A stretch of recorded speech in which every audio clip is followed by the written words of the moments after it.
Bonjour à tous, la fois passée je vous avais expliqué comment pouvoir réaliser un forum. Donc aujourd'hui je vais essayer de vous expliquer comment organiser votre travail quotidiennement. Donc c'est vrai que ça demande un peu de travail, mais si on est organisé, tout va bien. Donc je vous explique. Donc la première chose que j'ai faite, j'ai créé mon forum. Ça bon, je vous ai expliqué comment je faisais. Donc j'ai amélioré quelque chose, vous voyez. À présent, je marque chaque fois que je prends une position, je fais un copier-coller de mon tableau Excel. Alors, comment j'ai fait tout ça? Ben, c'est pas bien compliqué. Donc voilà le travail. Donc, en fait, j'ai repris le même tableau que Pascal. Enfin, juste une partie du tableau de Pascal. Et lorsque c'est clôturé, je fais un copier-coller de ce tableau que je vais recoller dans le tableau de Pascal. Donc, je vais vous expliquer ça un peu. Voilà. Donc, par exemple, moi, ce que je fais, j'ai fait un copier-coller de ça. Donc, numéro de trade, semaine, idée, date, heure, instrument, sens, prix, taille, stop, résultat pips, pourcentage de position. Le pourcentage de position est calculé avec ce que je vais mettre ici, donc en G1.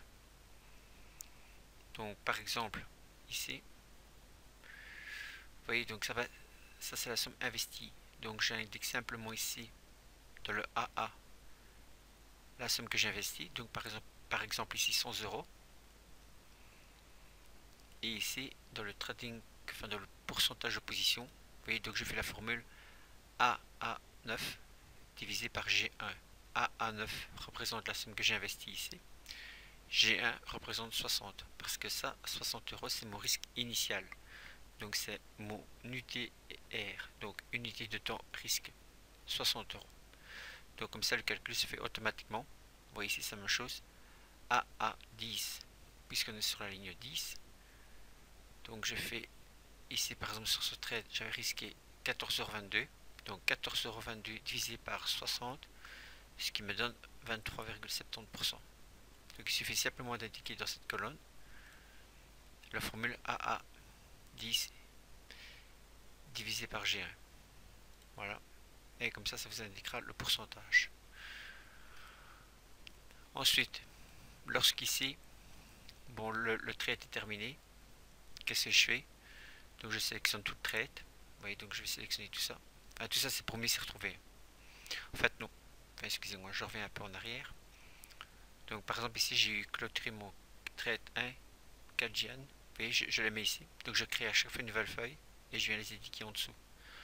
Donc par exemple trade 1 4 yen. Vous voyez, il est ici. Donc ça en fait c'est un copier-coller du tableau de MT4. Donc comment j'ai fait ça? Ben, c'est pas bien compliqué en fait. Vous ouvrez MT4. Ici vous marquez tout l'historique. Ensuite vous faites enregistrer un rapport détaillé. Voilà, vous l'enregistrez. Tac, oui. Voilà, donc ici il est tout indiqué. Ensuite, vous cherchez après votre paire. Donc l'idéal, avant de faire tout ça, c'est évidemment de trier par les symboles. Voilà. Donc tout l'historique, vous triez les symboles. Comme ça, vous vous mettez tous les symboles dans l'ordre. Ça sera plus facile pour s'y retrouver. Donc ensuite, vous faites enregistrer un rapport détaillé, comme ceci. Donc vous l'enregistrez, oui. Ensuite, vous l'indiquez ici. Donc vous voyez ici, vous avez toutes vos paires. Donc il suffira simplement de faire des copier-coller. Vous voyez, dans ce cas-ci, ben, moi ce que j'ai fait un copier de tout ça, de tous les 4 yens. Voilà. Donc je fais copier. Puis après je reviens dans mon tableau Excel. Donc ici, je me mets sur cette colonne-ci. Et je fais coller. Tac. Et donc comme ça. Enfin, ici, normalement ici vous devez avoir collé. Hein. C'est parce que chez moi il y a un bug. Autrement vous avez collé. Une fois que vous l'aurez fait, vous allez avoir tout ça qui apparaît. Donc après à vous à chercher un peu où sont vos positions. Donc le numéro de trade, vous voyez, bon, par exemple moi dans ce cas-ci, Enfin oui, ça coordonne pas, c'est parce que je viens seulement de m'apercevoir qu'on savait le faire. Donc voilà, donc dans ce cas-ci, je sais que j'ai gagné 97,55 €. Dans l'autre, j'ai gagné 2,80 €. 1,52 €, j'ai perdu 7,75 €. Comme ça, si Pascal demande quelles sont nos pertes et nos gains, on sait directement répondre et par rapport au trade qu'on a passé. Donc vous voyez, s'il me dit bon, qu'est-ce que tu as perdu sur ton risque en pyramide, ben, c'est pas compliqué. Je cherche après ma date. Une fois que j'ai ma date, j'ai mon numéro de trade. Une fois que j'ai mon numéro de trade, ben, je sais répondre facilement.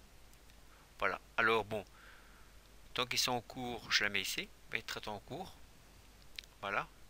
Chaque fois qu'une position est clôturée, je viens rajouter une ligne ici. Vous voyez, pour l'instant, tout est en cours ici. Vous voyez, donc ici, il y avait une position et une pyramide qui ont été clôturées. Donc je sais que j'ai risqué 0,02 lot et 0,01 lot. Je sais que j'ai gagné 23,082 €. Je sais que j'en ai perdu 13,33. Je sais le nombre de pips que j'ai gagné, je connais mon pourcentage de position grâce au calcul que je vous ai montré tantôt. Voilà. Ensuite, je vais vous montrer un peu comment j'ai pu faire mon tableau de risque. Donc pour le tableau de risque, c'est pas bien compliqué non plus. En fait, dans mon cas, mon capital de départ est de 10 000 €. Ensuite, vous devez sélectionner votre stratégie. Donc les plus risqués, on risque moins, et les moins risqués, on risque plus. Donc dans mon cas, je vais risquer 6 000 € en position, ce qui va représenter 3% de mes 10 000 € en tout. Et je prendrai dans chaque trade, je vais prendre 5% de mes 6 000 €. Donc par trade de position, je vais prendre un risque de 300 €. Ensuite, pour un achat anticipé, je prendrai 1% de mes 6 000 €. Donc je prendrai 60 € par achat anticipé de position, ce qui représentera 0,6% de mes 10 000 €. Pour la pyramide, je prendrai 0,5% de mes 6 000 €, ce qui va correspondre à 30 €. Donc 0,3% de mes 10 000 €. Pour le trading à la louche, je vais risquer 2 000 € en tout de mon portefeuille, ce qui va représenter... Ah oui, c'est pas 1% ici. Enfin, le 1%, il y a eu 3% là-bas, je me suis trompé quelque part. C'est à revoir ça. Donc, je vais risquer 100 €. Enfin, je vais risquer 5% de mes 2 000 €, ce qui représentera 5%. Ah non, excusez-moi. Donc 300 € correspondent à 3% de 10 000 €, 60 € correspondent à 0,6% de 10 000 €, 30 € correspondent à 0,3% de 10 000 €, 100 € correspondent à 1% de 10 000 € de mon capital de départ, et 100 € correspondent à 5% de mes 2 000 € que j'investis dans le trading à la louche. Ça voudrait dire que je peux me permettre de perdre 20 fois 100 € pour la louche, et je pourrais me permettre de perdre 20 fois 300 € dans le trading de position. Pour le swing trading, je pourrais me permettre de perdre 20 fois 50 €. Donc mon UTR, comme on l'a vu tantôt, est de 60 €. 60 € est égal à 100%. Donc pour 300 €, ça ferait 500%. Pour 30 €, ça ferait 50%. Et pour 22 €, ça ferait 22 divisé par 60 est égal à 37%. Moi, comme d'habitude, je me suis fait une petite formule.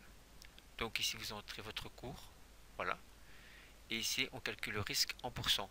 Donc on va faire F24, dans mon cas F24, divisé par 60, puisque bon, mon UTR c'est 60, fois 100. Et là, je trouve le risque en pourcentage que je viendrai reporter dans ma colonne si je ne vais pas faire la formule que je vous ai expliqué tantôt. Et vous voyez par exemple ici, 166%, 60%, 500%, etc. Donc comme ça ici, 500%, ça veut dire que j'ai investi 300 €. Oui, 300 € correspondent bien à 500%. Voilà, donc ça c'est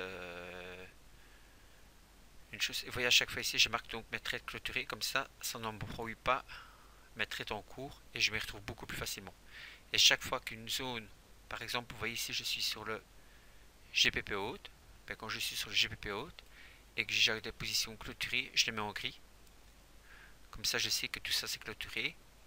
Donc ici il m'en restera une ouverte en Edge. Voilà. Donc ça c'est le risque par trade, on l'a vu.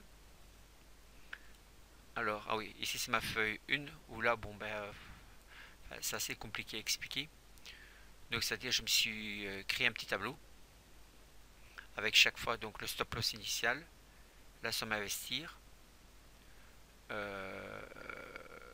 donc la paire XX slash JPI, la paire USD slash HUV par exemple, mais ici j'ai un menu, vous voyez, où je peux sélectionner la paire comme je veux. Et lorsque le marché tantôt va se remettre en marche, ici en fait j'aurai toutes les cotations en temps réel. Donc il suffit simplement que je choisisse une cotation en temps réel, je mets mon stop loss et j'aurai ici mes lots qui vont s'afficher. Donc la taille du lot en, en lot, oui. La taille du lot arrondi. Donc par exemple ici j'ai 0,017, mais ici j'aurai 0,02 par exemple. Voilà, donc ça c'est juste pour vous donner une petite idée de ce que de ce qu'on peut faire. Donc ici quelque chose. Voilà. Voilà, donc en fait voilà, c'est comme ça que moi je calcule un peu. Ouais, donc ça ce n'est rien. C'est comme ça que j'organise un peu mon travail. Et alors comment je fais? Ben, aussi pour quand je me fais mettre dans mon bloc. En fait, donc je vais prendre ça par exemple, vous voyez. Donc je fais un copier-coller de ça. Copier. Copier. Puis après je reviens sur mon bloc. Donc mon bloc ici. Et alors bon ben je viens, je fais coller. Et comme ça, bon ben il vient s'afficher ici. Comme ça, lors du débriefing, ben, on gagne beaucoup de temps, puisque tout est déjà mis. À chaque fois, je mets une image. À chaque fois, les lots sont inscrits en dessous. Et éventuellement, ce qu'on pourrait faire, c'est également faire mettre en dessous ce que MT4 a donné. Parce que bien souvent, bon, ici, on fait une entrée. Enfin, on le marque manuellement l'entrée qu'on est, enfin, le prix qu'on est rentré. Mais en fait, MT4, c'est pas la même valeur. Donc, il faut se référer à MT4, évidemment. Puisque n'oubliez pas que nous avons le spread. Voilà, j'espère que cette vidéo vous aura aidé. Alors bon ben pour me remercier, c'est pas vraiment compliqué. Il suffit simplement de venir sur mon blog. Donc vous tapez simplement dans Google la pêche à la perle. Et lorsque vous voyez fil le perleur, la pêche à la perle, etc. Vous cliquez dessus. Donc sur un de ces trois liens-ci. Et ça me fera le plus grand plaisir puisque ça va aider à me permettre de me référencer. Voilà, je vous remercie beaucoup. Et j'espère que cette vidéo vous aura aidé, vous aura guidé. Et vous aura permis de gagner pas mal de temps où moi j'en ai perdu au début pour pouvoir organiser mon travail. Merci beaucoup, au revoir.